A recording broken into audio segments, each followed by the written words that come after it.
Qui sont les hommes du président?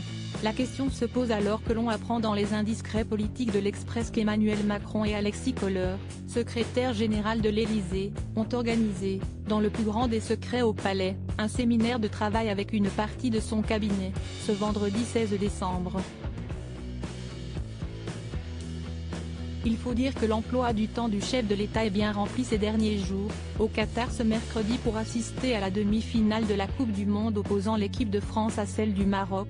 Le mari de Brigitte Macron était attendu au Conseil européen de Bruxelles jeudi. Si personne ne sait sur quoi porter cette réunion mystère à Paris, c'était l'occasion pour Emmanuel Macron de resserrer ses troupes, selon l'Express.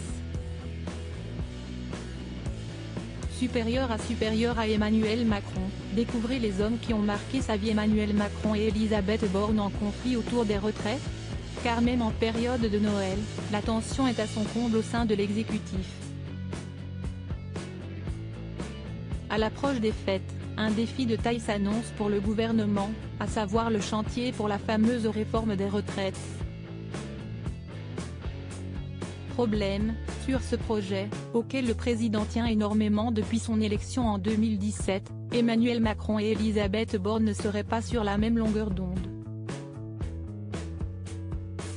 L'objectif pour le président de la République est de faire passer l'âge légal de départ à la retraite de 62 ans à 64 ans, si ce n'est pas 65 ans, tandis que pour la première ministre craint le spectre des protestations qui ont déchiré la France en 2019.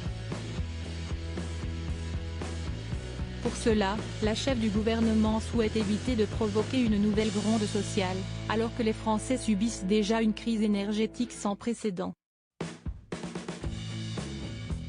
On ne peut pas encore parler d'affrontement entre l'Élysée et Matignon, mais il y a une réalité qu'on ne peut pas nier non plus, le président et la première ministre n'ont tout simplement pas le même mandat, a tenu à rappeler un ministre de poids dans le Figaro, ce jeudi 15 décembre. Crédit photo, JB Autissier panoramique.